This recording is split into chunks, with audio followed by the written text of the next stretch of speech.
And now they're safe and they have a meal, but they live in a cage. The Fed can't create the inflation. I could spend a lot of time and effort and money to build a product and take it to the market, and the market may not want it. You're robbing the entrepreneurial process of creative destruction. As the government gets bigger, the market is less and less free. Think about an actual experience that feels totally different. But $1 trillion can disappear like that. And COVID was a great accelerator of the trends I'm talking about. People don't have this abundance mindset. People have this scarcity mindset. Hey everyone, welcome to another episode of the Market Disruptors Show. Today I am sitting down with Jeff Booth. He has written a book called The Price of Tomorrow, and it's a very important book for today. It's a book that everybody's interested in because it talks about deflation. Everybody wants to know about inflation, deflation. So anyway, Jeff, welcome to the show. Thanks a lot for having me, Mark. All right, Jeff. So like I said, I know about your book. I've been following you, listening to your interviews. A lot of people maybe don't know. So why don't you give us a quick background on kind of like who you are and what led you to this book? I'm a technology entrepreneur. First and foremost, started a number of companies, one that grew to over $500 million in market cap, and boards and of many technology companies, and founder of a number of different technology companies. And I think, and I would say I have a front seat of where technology is going because I'm involved in so many technology companies, and I'm a reluctant author. I didn't want to write the book. Okay. I wrote the book because I looked at where society was going because of this, where technology was going, not where technology going. The government's trying to stop where technology was going. And I looked at the impact to society, and I looked at my kids and I said, what type of world will they grow up in? And nobody was talking about kind of this problem. And I was super frustrated. So that's actually why I wrote the book.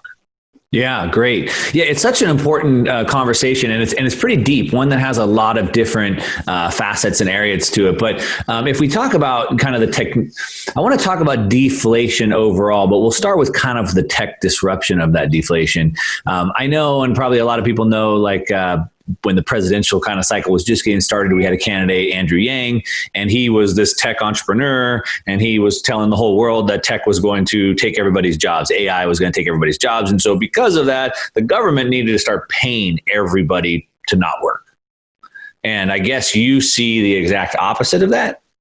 So what do you think about that? In part of Andrew's platform, the part where technology, how fast technology is moving and it is going to take jobs, he's completely right. That's how that is what's coming, and it's been coming for some time. If you just think, what is the point of technology? Right? It's to free our time. Right. No CEO, no company I work with gets up every morning and says, I have an idea for a great technology company. I'm going to make it more expensive for people. Right. The point is you're using technology to recreate industries and make them more efficient.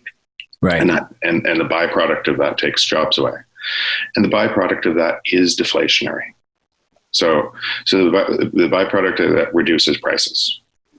Okay. Now, that's a super interesting point, because I mean, I've studied like the technological revolutions. There's been like 5 the last 250 years, like the first one really like the Industrial Revolution, right? And so they created equipment to help get things done faster in larger quantities, right? Whether that's equipment for the field to help people get field work done faster, whether that was assembly lines to get cars done faster, whether it was telephones to get communication done faster. But everything, as you're saying, everything is made to make work less or less. Right? And let's stay on that point for a second, because there's an argument. You could make an argument that where we are in technology today, like the Industrial Revolution, what will happen is you'll automate a whole bunch of things, and then you'll create a whole bunch of new industries that will replace more jobs than they destroyed and create creative destruction. You would have to, if you're going to accept my thesis, you would have to debate that topic, right? Is there a possibility that this could create more jobs in the future where we are in technology?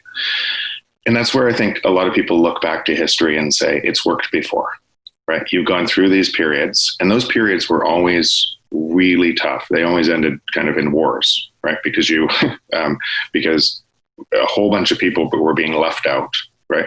Governments inflated against that. and you had revolutions and that turned into wars. So forget the getting through that part. Let's just debate that topic. Could there be more jobs in the future? And I don't think anybody that's working in technology believes that could be true today. Oh, really?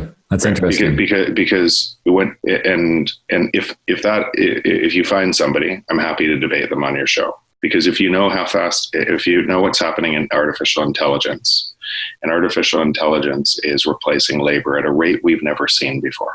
At first, artificial intelligence needs a bunch of PhD researchers who are creating the algorithms.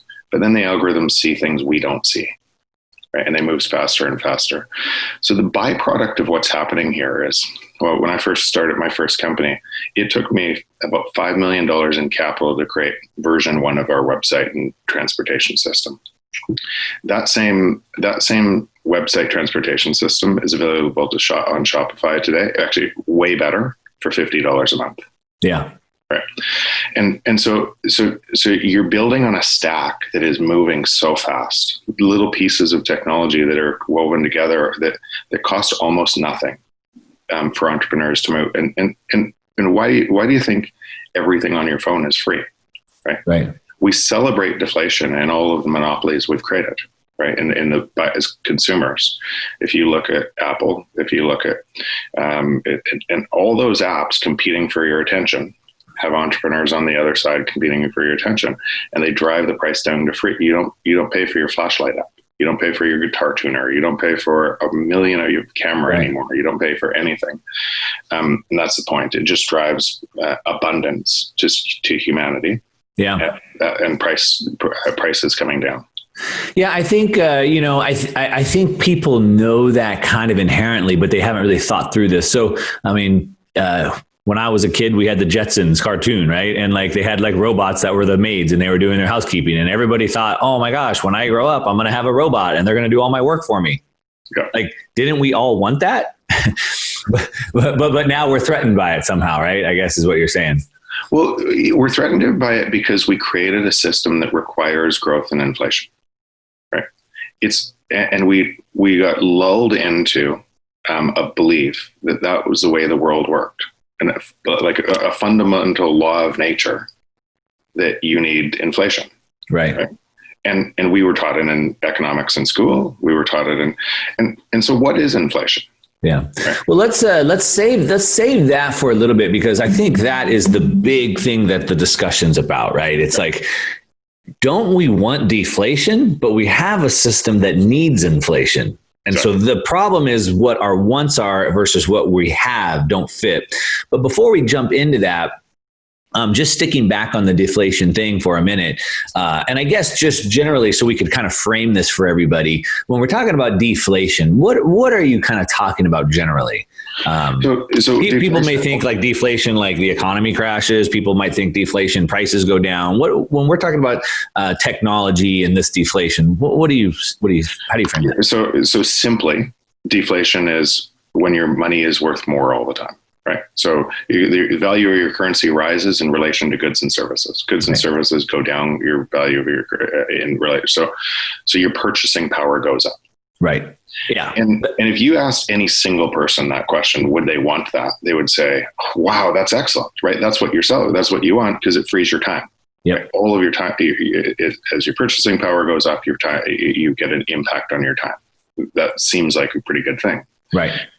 Yet as we roll that up into economy, we say, well, that's a bad thing and the truth of it is a bad thing to the existing economy we've built, because the existing economy we've built requires inflation, and it's almost a Ponzi scheme of credit. Yeah, it can't be paid back, and if you allow deflation to happen, the debt has to be reset, and it becomes a depression. I think so we'll talk about the deflation, we'll talk about the competing systems, and then I want to get into why maybe there's people that resist against that, because it's not just the system that's resisting against it, it's also people. But before we jump into that, so back in the deflation, I mean, I think you framed that perfectly, and I've actually said that many times when people ask, well, don't we need inflation? And I say, let me ask you a question. Would you rather your money buy more goods and services in the future or less? Right. Of course, everybody wants more. I mean, it's like the most rhetorical question ever. So we want that, and that sounds good. But the thought of putting people out of work, that sounds bad. But don't we create the technology so we can work less? And I think if you kind of understand how the system works, how from bartering to money exchange, it was about specialization. And if I can specialize in growing food and you can specialize in raising animals, then you save me time, I save you time, and we trade. Yeah. Like it starts at the most basic level, and we're only growing past that. And that makes sense. So I guess let's dive into the system now a little bit. So the system is set up inflationary, which means we're kind of like on this treadmill. We have to kind of keep always moving forward. But I guess maybe what you're saying is that if we allowed technology to be deflationary, we could theoretically be working less and achieving the same thing if we didn't have this inflationary system. Is that what you're saying? We have a massive ability to free our time, right? And let's just forget what I want, forget what you want. Let's just look at the facts, right? Forget what the central banks want, right? The facts, sometimes there's a structural change in business. You've been an entrepreneur. I'm an entrepreneur. Yep. In business, creative destruction happens, and it happens because typically the incumbent can't see the structural change, right? And they can't move their business fast enough. They even sometimes, in case of Kodak, they invented the digital camera. Yeah. And twice Steve Sasson tried to get it to get Kodak executives to understand the power of the digital camera and how it would replace their business, but they sold film, right? And they couldn't see their way through to what Kodak could become. And you go back to that abundance thing I was talking about. Yeah, we use way more photos today.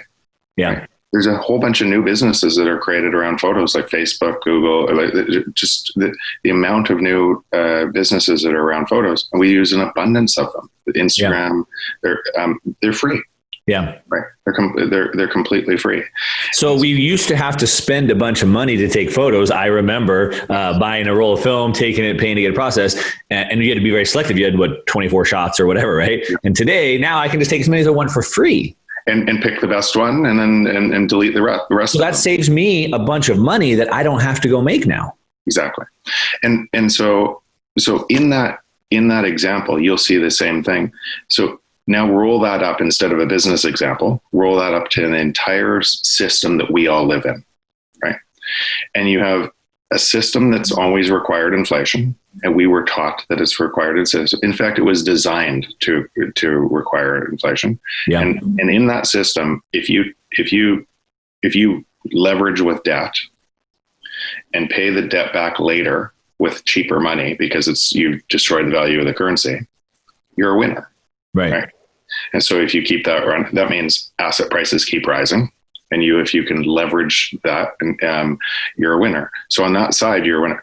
Now, that system competing against a deflationary, the rate of technology is driving deflation. Continuing to do that to that system is essentially pushing on a string. Your massive debt creation, massive monetization, and if all the asset winners, or also all the asset owners, you, me, a whole bunch of billionaires and everything, they have all the houses, most of the 80% of the stocks and everything else. And if you do that, you enrichen them at a crazy rate. Yeah. Assets go straight up. And all the people who don't have assets, because you're destroying the value of currency, right? And your currency value is going down, you're picking their pocket to give them the money. Yep. And so you get social disruption. Yep. Right. And what I would say is, it doesn't matter ultimately what we want, because what we want isn't based on first principles. It matters what physics or where the trend is taking us, and deflation is where the trend is taking us. And so we have a couple of choices we could make to do that. Andrew Yang's, you mentioned, choice is this in a nutshell. We're going to keep on pushing asset prices up. The system requires inflation, and we're going to do everything we can to keep asset prices high. And then because we did that, the very same people that we killed because we did this, right? We kept rents high. Because we didn't let the system have a free market. Those people are going to come to government. We're going to make government bigger to give them money to pay for the prices of the assets we artificially created high. It's just illogical, right? And capitalism doesn't work that way, right? So and so you have all roads, UBI and everything. I totally understand why people want UBI, because the system doesn't work right now. So but it won't. That's not the fix. Right. That is not the fix. Yeah. So you have the system that creates inflation. So we talk about the Fed basically printing money, which is now pushing up asset prices. And then so you're punishing the people, or I shouldn't say punishing, you're rewarding the people who have the assets, but then you're taking some of their profits to then redistribute back down to the people. So in other words, the government is the entire economy. The government is the entire economy. It's communism. Yeah. Right. It's socialism to communism. And we know how managed markets work. We know how managed societies work. Right. Well, you and I do. Yeah. You're robbing the entrepreneurial process of creative destruction, and you have subpar gains to your economy. So you have to trust in benevolent leaders. Yeah. Right. And once you grab power, whether your generation is benevolent or the next one isn't, that doesn't work, right? Yeah. History shows us over and over that path is just a path to thugs controlling everything. Yeah. So you mentioned something called creative destruction. It's something that I've talked about a bunch of times. And so basically that means that the new way kills the old way. So I've created a new system that gets rid of an old system. Email was created and it killed the US Postal Service or whatever it is, something like that. And then you also mentioned capitalism or like a free market. And so in a free market, we would typically see creative destruction. And as you said, Kodak is too big. So a small Instagram comes up and puts them out. But I think maybe also as the government gets bigger, the market is less and less free. I don't see it as a light switch. It's not like we're free, we're not free, right? It's like degrees of less free. And as we become less free, the corporations use government to entrench their positions and slow, if not stop, creative destruction. Do you see that? Yeah, absolutely. Well, but again, that's a feature of the system, not a bug. So today, let's a lot of times in this type of political, everything gets politicized, right?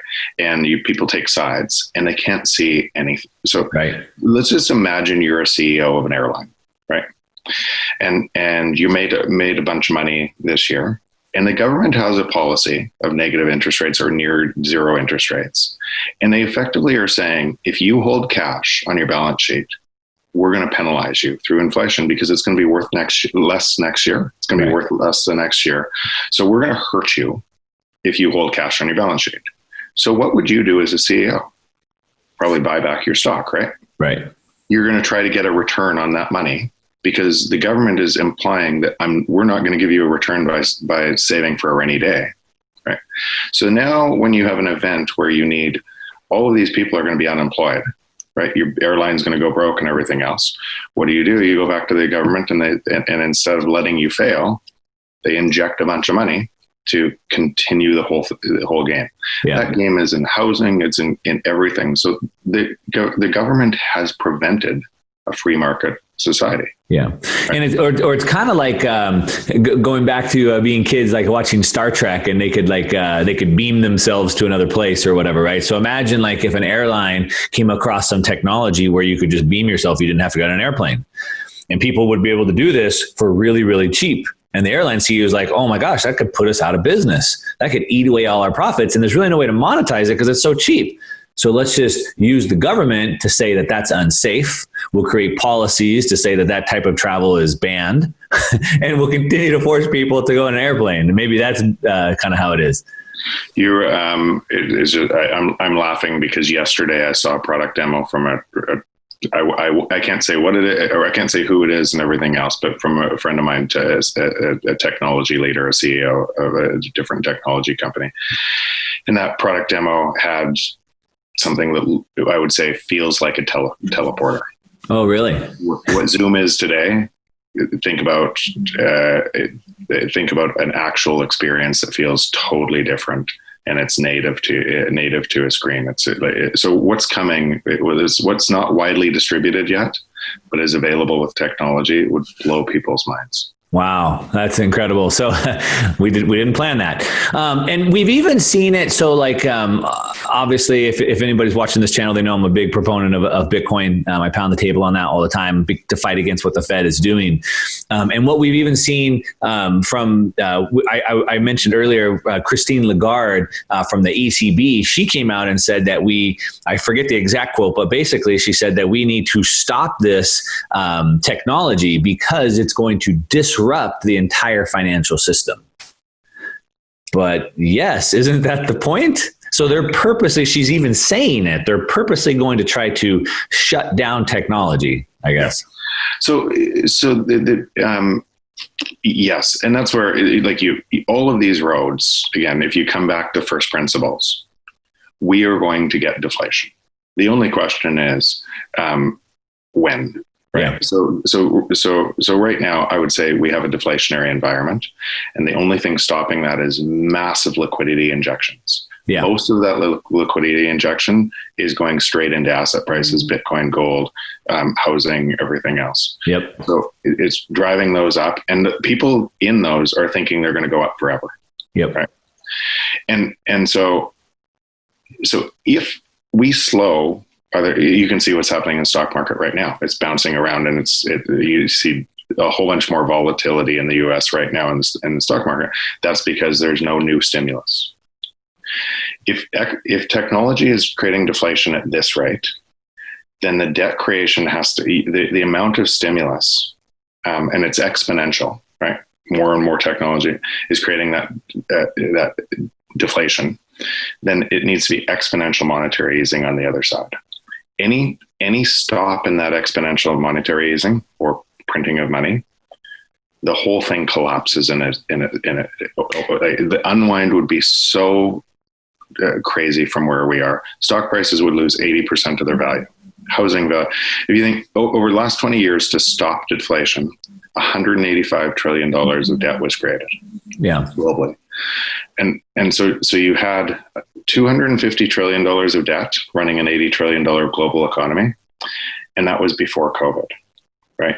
And so that, and 185 trillion of that debt came in the last 20 years, right? Against that path. Yeah. And so when I wrote the book, I predicted what would happen next, right? And all of these things, any blip in growth, because the inflation requires you have to keep growing, and to do that, you're just piling more and more. So $4 of debt creation for $1 of growth. That debt, if you run kind of what the Fed is doing today, and you assume that debt has to be paid back, right? Then it's more disinflationary, right? Because it's not going into useful. I think it's going into asset prices. It's going into, and it has to be paid back tomorrow. So taxes are going to go way up, right? And so you pull demand from the future, and that's where we're trapped right now. It's such a big problem. And if you let it unwind, you have a depression, a global depression.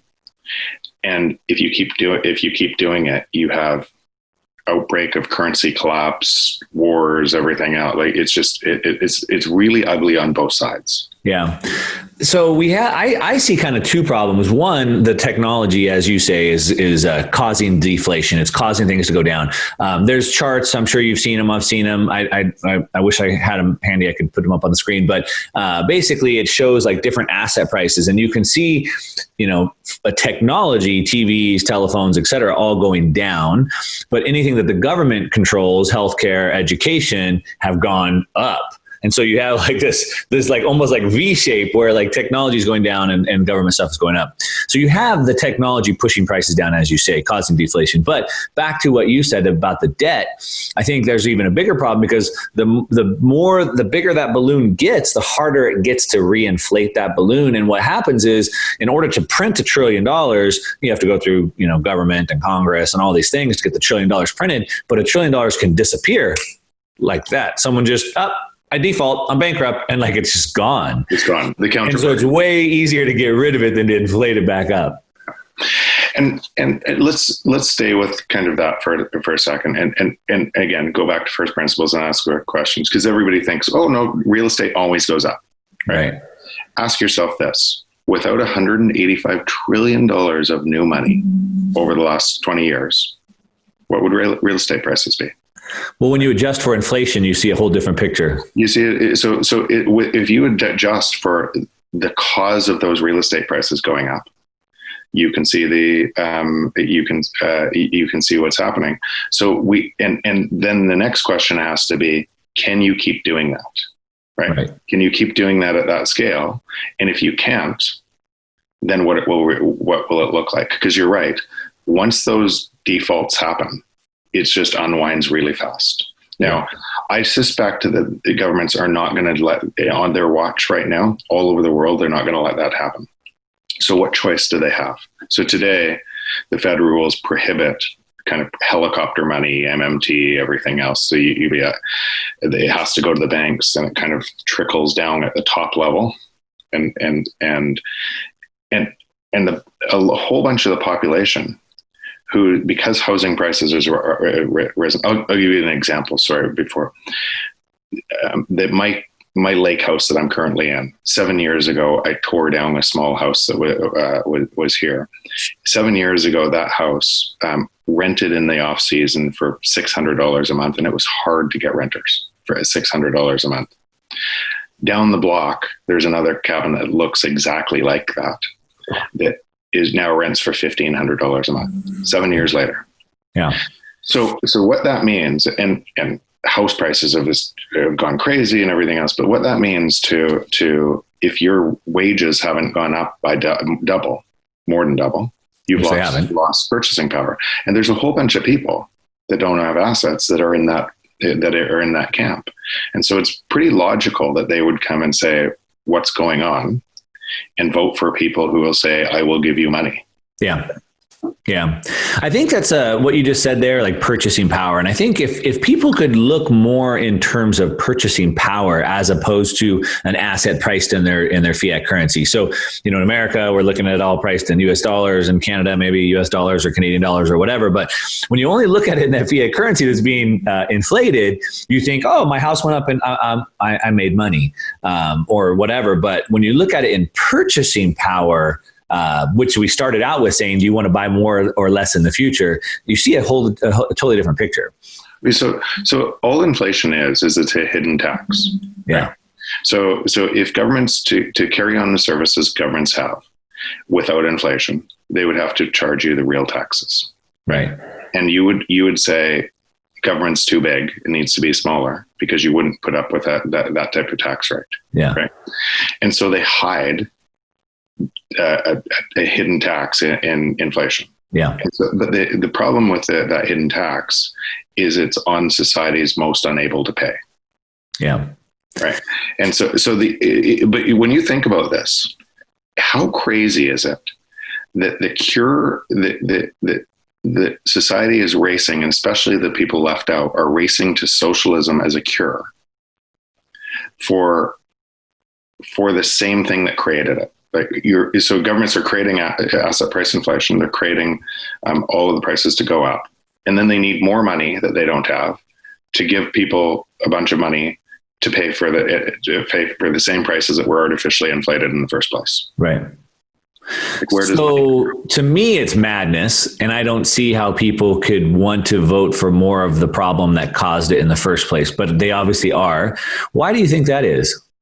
Because they're not as deep in this as you are, right? They're not as, that's one of the things where what we're talking about right now in deflation, it goes against every natural fiber of our being, because we were taught something different.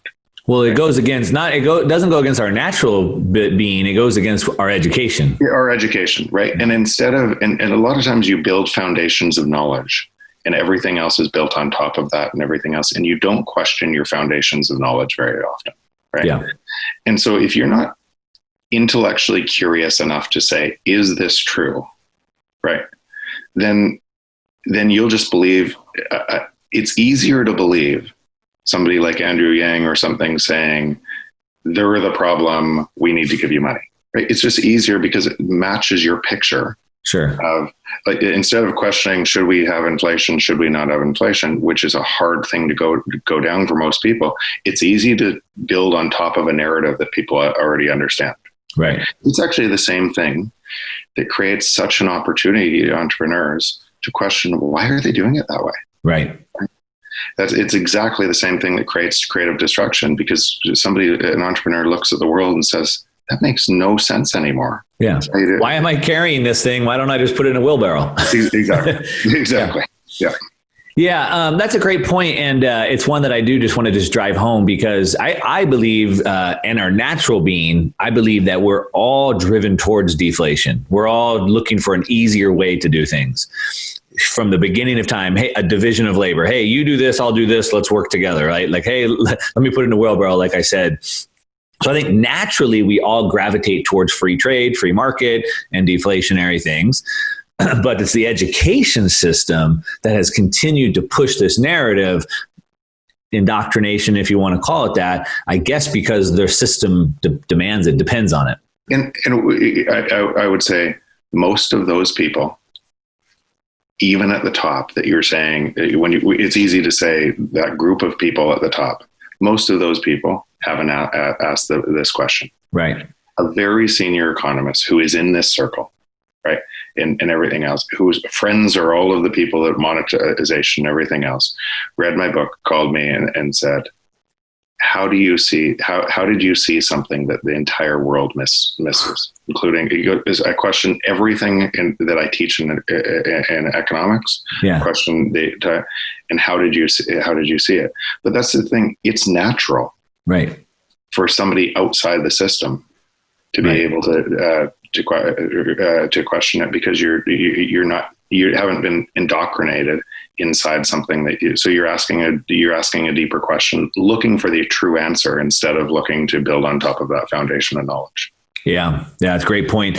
I want to talk about, as you said, the unwind and it not being smooth and it not being good. I want to talk about how you see this kind of playing out. But before we do, I just want to say one other thing is that, we talk about, I think people have been indoctrinated and they've been just trained to just kind of look at it one way. And then Andrew Yang says, I'm going to give you $1,000 a month. And everyone says, yes, sign me up. I'll take the $1,000 a month. I don't believe in that. But I mean, if they're going to pass it out, I guess send some to me as well. Right. But it seems that today, you also mentioned abundance. People don't have this abundance mindset. People have this scarcity mindset. And so it seems that with this deflation, jobs get lost. I can't pick cotton anymore because now a machine does it. And so and yes, there will be more jobs created. And you said there was a debate about that, but it requires me or that person to go learn new skills. And I have to do something different. I have to try harder. And it's so much easier if I just stay home and watch TV and they just give me $1,000. And it seems that we've had this massive shift where we have a large percentage of the population now that doesn't want to learn new skills or figure out how to offer their goods and service to the economy. They want to just be taken care of. I mean, do you see that as like a big pushback to this whole system? Isn't that an irony that we're talking about this in the United States, which went through, you and I growing up, Russia and the United States. I know. Right? And it's unbelievable. And it's unbelievable that essentially the United States wants to be Russia, right? Unbelievable. When you know what history looks like there, and a state can't manage as effectively. There's only two ways to manage that many people globally, right? Free markets, which or control. Iron fist. Essentially, or the biggest thug. Yeah. Right. And only two ways. And so neither is perfect. Right. But so one thing about capitalism is it does, if you just go kind of on the very ends, right? Capitalism probably requires some sort of checks and balances. So to stop it from running away. Those checks and balances on the other side is where UBI and socialism go to, right? That looks like communism and it robs from capitalism. and because nobody's asking where does that, if you're ruining the innovative potential of the free market by saying everything goes to government, can government outcompete the free market, right? And if they can't, your economy dies. And where does the money come from? The government is saying, well, I'm going to give you this money. So that's the piece that it's unbelievable that the U.S. for so long, and they know what it looks like, right? Because we've already played this game around the world. Yeah. Right? Yeah, it's interesting. I'm 45, so I grew up kind of seeing that Cold War play out. I saw East-West Berlin play out. We've seen obviously South Korea, North Korea play out, and so yeah, for me to see people wanting that, I can't believe it. I remember people coming in Cuba trying to get to Florida and dying. I'm like, shark infested waters. I can't believe it. So can I jump in there for 1 second though? Yeah. And this is actually. This is actually one of those salient points. If you and I grew up in that world, we saw that. But a lot of people that are wanting UBI didn't. They haven't read history, what it looks like. They haven't studied economics. They don't know what free markets look like. And the truth is, they don't live in a free market. Right. You have manipulated crony capitalism that's hurting them. Right. And so in an environment where you don't have a free market, it's a free market for the rich, right? And so it's a managed market where you government stimulating. A natural cause is for those people to say there has to be a better way, right? And so when somebody waves a magic wand and saying, "Hey, I'm going to give you a better way that fits with your knowledge." Yep. You'll take it and you'll believe it all day long. Like how many people believe that simple solution, which is not a solution at all. Yeah. When they end in chaos it's staggering. And I just continue to say over and over, it's just a complete failure of the education system. Just a complete failure. When you're a business owner, a founder and et cetera, you solve problems, right? That's what business owners do.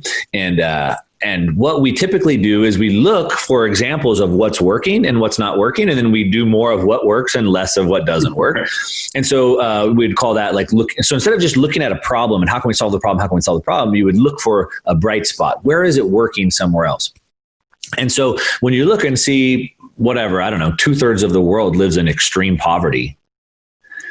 And 1 or 2 nations have been able to lift people out of poverty and become inventors and creators. You would just look at that. Well, why did they become creators? And why are these stuck in third world countries? And you would just look at the systems. It just seems so obvious. But again, I guess the education system just blinds people to that. Yeah. Or when people can't pay their rent and feed their families, they look for easy narratives. Look at what happened in the Weimar Republic. It was the rise of Hitler. Right.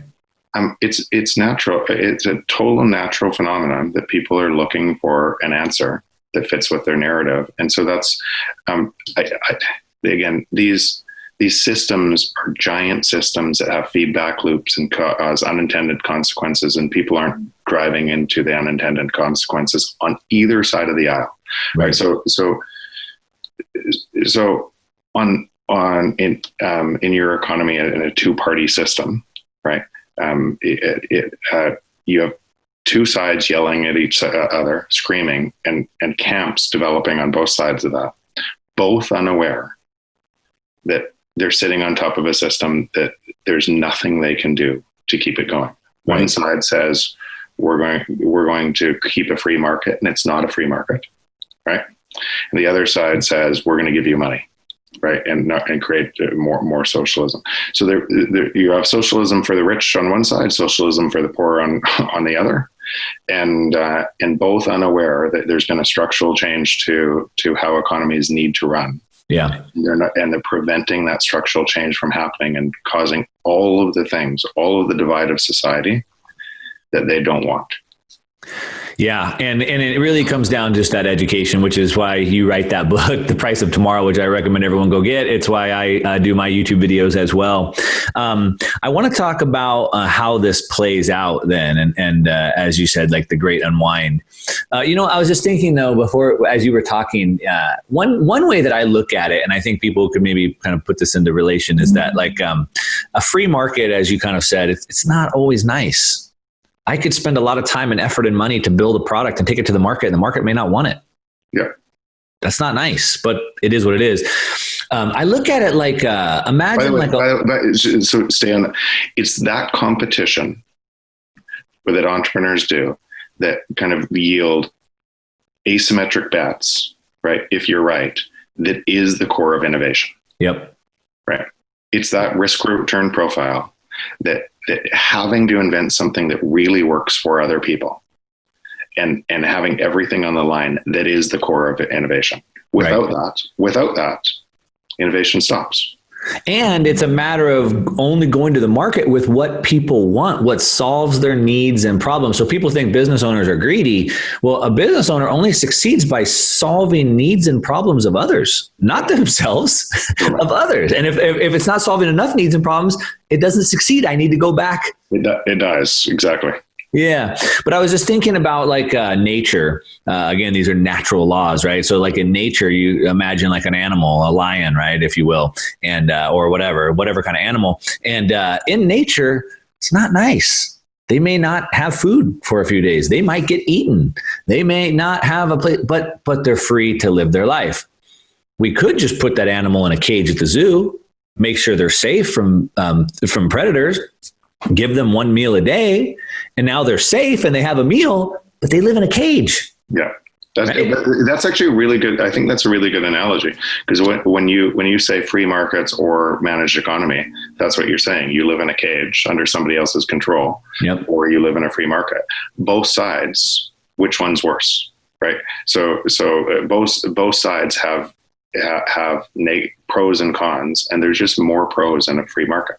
Well, the problem is, and most of the world probably wants now to release all the animals in the zoos and whatnot, right? And so I think if you put it in those terms, but the problem is that you don't want to take a wild animal and put it into a cage, an animal that's been free, and then put into a cage. But you also can't take animals that have been raised in cages and put them back into the wild. Right. So that's kind of where we at. Because what ends up happening is, and that's why that analogy is probably useful, because if you have a managed society in a cage, you lose competitive edge. That's where you're taking the money from to put into the managed economy, and there is no competition anymore. Yeah. So you lose that competitive edge. You don't have to be a competitive economy. That's what Russia did. Yeah, and they can't go back to the wild again. Yeah. So that leads me to the point of the Great Unwind. I know we got to wrap this up, so we'll finish on that. But so how do you see this playing out? I mean, technology wins. You said it could be very disruptive. I mean, is there an easy way to transition out of the system that we have into this new system? Or when I wrote the book, I was hopeful, yes. Okay. And remember, the book came out just before, so it predicts all these events and what happens next, right? It came out in January, and then COVID hit. And COVID was a great accelerator of the trends I'm talking about. Yeah. Right. So in response, what my hope is that you could have policy discussions that would manage the unwind, right, in a slow way, and allow that to happen and save currencies. Since COVID accelerated technology, right? So what's happening online, the rate of growth online, and all the technology companies are actually winners in this. Right? They're all hitting records in this. Well, there's all this unemployment. Technology is a huge winner of this. So it's accelerated the trend. Right. Also, because it's accelerated the trend, it's accelerated government's response. Mm-hmm. So the amount of easing, the amount of debt creation, the amount of everything else, essentially making the balloon bigger, mm-hmm, is so outrageous today that the governments, all governments, are forced onto this path that's only going to get worse. So you will see way more stimulus. You'll see eventually the Fed kind of the Treasury will bypass the Fed and you'll get helicopter money. So without that right now, you're going to get more deflation, and it's going to accelerate, and that deflation is going to accelerate, and you're going to have this inequality that's building even faster than it's building today. So at some point, you can expect rule changes, not just at the Fed, but globally, at all where there's direct bypasses of the banking institutions, where money goes directly to citizens, right? MMT. And at that point, you can expect hyperinflation, where your wheelbarrow is full of money. Now, it might take some time to do that, right? Because politicians cannot do it, right? So, but you're on a path to, at some point, the currencies are going to be totally destroyed. And then on the other side of that, you're going to have deflation, right? So if you think about where your bets are placed in that, you have to diversify your portfolio, because it's really ugly on this. People are going to be completely wiped out. If you have cash and you go to hyperinflation, your cash is worthless. Right. If you have stocks or real estate and you go through deflation and you have loans against that, you're going to get wiped out. So you got to be really careful on those sides of those bets. But probably deflation, change of Fed rules and other government to bypass that, creation of inflation, because they're forced on that path now, inflation leading to hyperinflation, reset of the game, deflation. Yeah, that makes sense. And I think that it's very logical. I think I kind of see it the same way. And so if I'm paraphrasing, then basically it continues to get worse and worse and worse, the deflation. The Fed continues to do more and more and more, which finally overshoot their goal, which leads to the hyperinflation, which then eventually... The Fed can't create the inflation. They think they can. They can signal the market. They can't, because the Fed requires that the Fed money go to banking institutions. The banking institutions won't lend, right? So even though M1, all of you created all this money, it's not actually in velocity M2. People aren't spending it because it's not being lent out to society. It's going straight into asset price. So asset prices are going up, right? But it's not creating the inflation. So to create the inflation, there has to be a bypass of that instrument to people who will then spend it, who will then create a hyperinflation. Yeah. Great. Well, we're going to wrap it up with that because I know we're out of time, but I appreciate that. For everybody that wants to know more about this, of course, go read the book, The Price of Tomorrow. I will link to it in the show notes. Is there anywhere else they should follow, the website, or you're on Twitter, I know? On Twitter, just at Jeff Booth. Okay, so Jeff Booth. So I'm going to go ahead and link to that in the show notes as well. It's an important conversation. I think everybody needs to be more aware of what's going on. Like we've talked about, the lack of education is a big problem. So go educate yourself, get the book, and we'll wrap it up with that. Thanks so much, Jeff. Thanks, Mark. That was great.